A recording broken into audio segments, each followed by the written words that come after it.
నారాయణపేట జిల్లా మక్తల్ పట్టణ కేంద్రంలో ఎత్తిపోతల పథకంలో భూములు కోల్పోతున్న భూ నిర్వాసితులు ధర్నా చేపట్టారు. ఈ కార్యక్రమంలో కాట్రేపల్లి, మంతన్గౌడ్, ఎర్నాగన్పల్లికి చెందిన రైతులు పాల్గొని 213 భూసేకరణ చట్టాన్ని అమలు చేయాలని, భూములు బేసిక్ ధరను నిర్ణయించేందుకు కమిషన్ ఏర్పాటు చేయాలని డిమాండ్ చేశారు. బలవంతపు భూసేకరణ ఆపాలని 167 జాతీయ రహదారిపై అంబేద్కర్ చౌరస్తాలో బైఠాయించి రాస్తారోకో చేపట్టారు.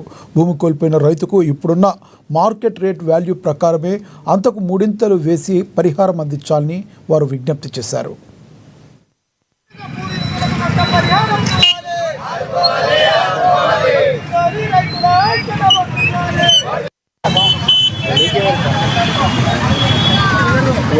ఈరోజు 69 జీవోలో ఏదైతే మక్తల్ కొడంగల్ ఎత్తిపోతల పథకంలో డ్యామ్ను ప్రభుత్వం నిర్మిస్తూ ఉందో, ఈ నిర్మాణంలో భాగంగానే కాట్రేపల్లి, ఎర్నాగన్పల్లి, కాచ్వారు అనేక గ్రామాల్లో భూములు తీసుకుంటూ ఉన్నది.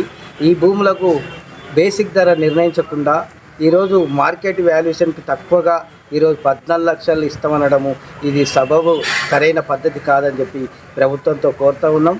ఈరోజు భూమి నమ్ముకొని ఒక రైతు జీవిస్తున్నాడంటే ఆ భూమి దిక్కు ఆ కుటుంబానికంతా కూడా ఆధారపడి ఆ భూమిని ఆధారపడి బతకాల్సిన పరిస్థితి ఉంది. కాబట్టి ఆ భూమి ఈరోజు మార్కెట్లో 50 లక్షల నుండి దాదాపు 1 కోటి వరకు రోడ్డు పక్కల పోతున్నట్టు భూములు లోపక్కల కూడా అనేక రేట్లు 30 లక్షల నుండి పోతూ ఉన్నాయి.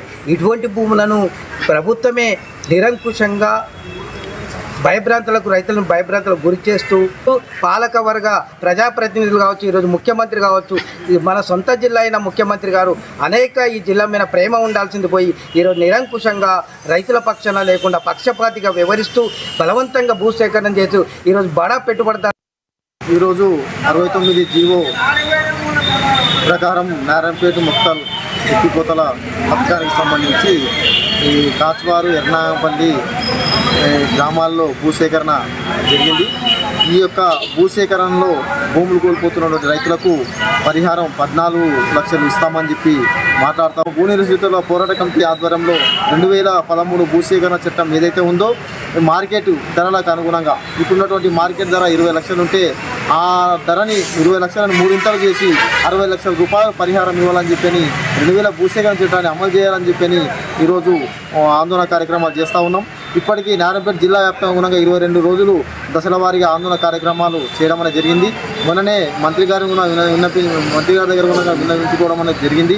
ముఖ్యంగా ఈరోజు నారాయణపేట ఎత్తిపోతల పథకానికి సంబంధించినటువంటి ప్రాజెక్టుకు 4,500 కోట్ల రూపాయలు ప్రభుత్వం కేటాయిస్తే తీరా ఈరోజు మళ్ళీ దాన్ని 10,000 కోట్లకు పెంచి అధికారులకు అదేవిధంగా కాంట్రాక్టర్లకు మేలు చేసే పద్ధతిలో ఈరోజు బడ్జెట్ను నిధులు